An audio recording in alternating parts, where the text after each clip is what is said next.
Mesdames, Mesdemoiselles et Messieurs, bonsoir à nouveau, bonsoir à toutes et à tous. Vous êtes encore une fois les bienvenus ici sur la tribune d'éveil des consciences.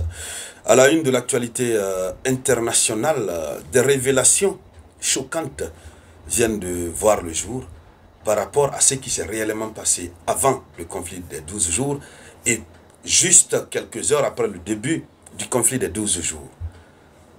Des révélations sur ce que Israël a tenté de faire.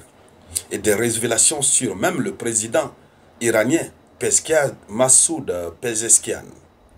Oui, de l'un dans l'autre des cas, on comprend définitivement que Israël a échoué lamentablement. Et ce n'est pas pour rien que Israël cherche à se venger. Je n'ai pas arrêté de vous le dire, que Israël cherche à se venger. La vengeance, Israël veut le faire. Mais qu'est-ce qui prouve que Israël pourra atteindre son objectif de vengeance? Gros point d'interrogation. Alors, dans le cadre de cette vidéoconférence, mesdames, mesdemoiselles et messieurs, c'est de ces révélations que nous allons parler. Mais avant de continuer, je vous demande humblement de partager la vidéoconférence au maximum. Partagez-la dans tous les groupes possibles. Voilà. Partagez au maximum. Voilà. Et si vous êtes nouveau par ici, merci de vous abonner, cliquez sur s'abonner. Cela vous permet de ne plus rater nos vidéoconférences. Allons-y dans les profondeurs.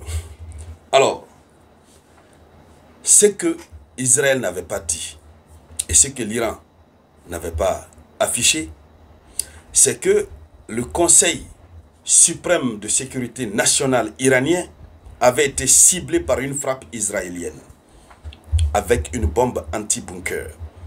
Oui, les mêmes types de bombes qu'ils ont utilisées pour frapper, comme on appelle, les 3 sites nucléaires, ce même type de bombe avait été utilisé.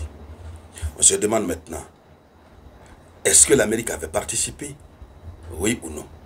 Puisque ce type de bombe, les bombes anti-bunker, qu'on appelle la mer des bombes, ne peut être transporté que par ces avions furtifs, ces bombardiers B-52 américains. Alors, ils ont ciblé, mais ils n'ont pas réussi. Et lorsqu'on parle du Conseil suprême de sécurité nationale iranien, on veut parler de la haute autorité qui décide, qui prend les décisions. Et vous savez, l'Iran avait été pris au dépourvu.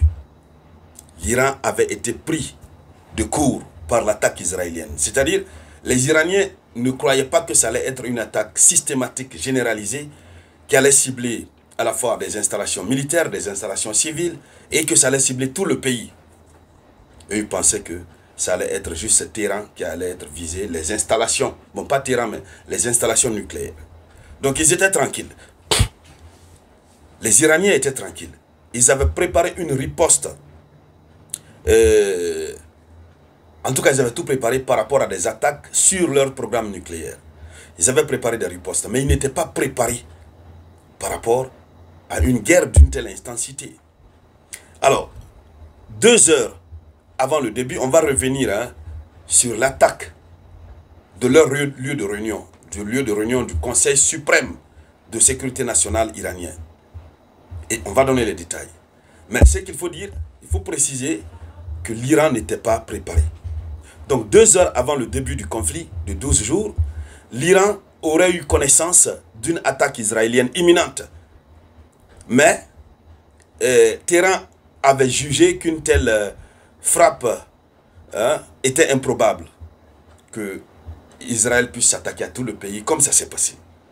Donc le haut commandement iranien avait initialement estimé que l'attaque se concentrerait principalement sur les sites nucléaires, excluant des frappes généralisées contre des cibles militaires et civiles à Téhéran et à travers tout le pays. Donc c'était ça leur objectif.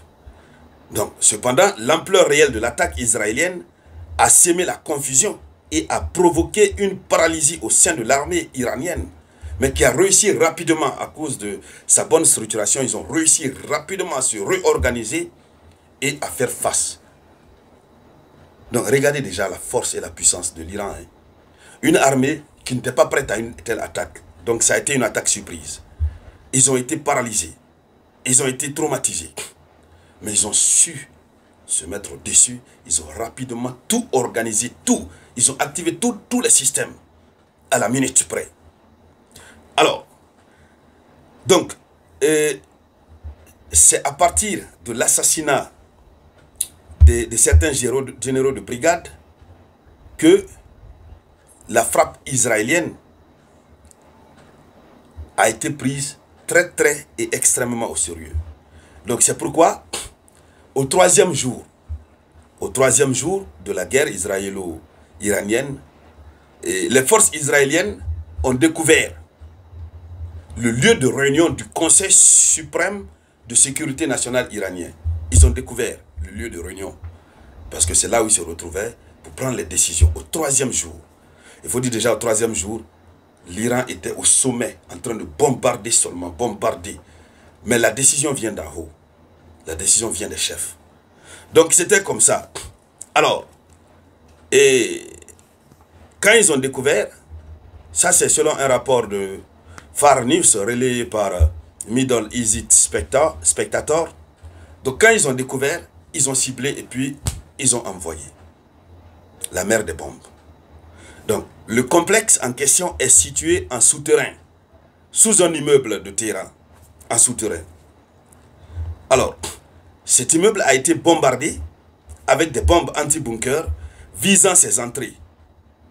Par un miracle, tous les responsables politiques et militaires présents sur les lieux auraient réussi à s'échapper via une sortie de secours et subissant que des blessures légères. Israël aurait obtenu des informations sur l'emplacement précis de cette réunion grâce à un espion. Donc c'est un espion qui a donné les informations. Alors nous apprenons que même le président Massoud Pezeshkian a été légèrement blessé. Il avait été légèrement blessé. Donc ça veut dire que ils ont voulu anéantir toutes les autorités iraniennes. Parce que c'est le Conseil suprême qui est là, en souterrain, en train de tenir une réunion hautement secrète. Qu'ils ont visé. Malheureusement, c'est sur la porte, aux entrées du bunker, que le truc s'est limité, ce n'est pas entré en profondeur.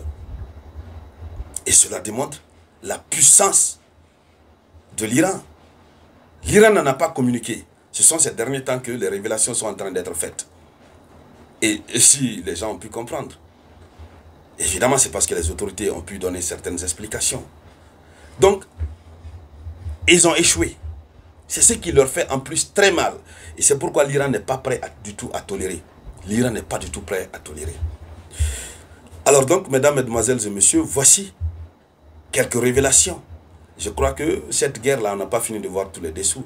Avec le temps, on aura d'autres informations sur d'autres dessous. Mais pour finir, Israël est en train de se préparer.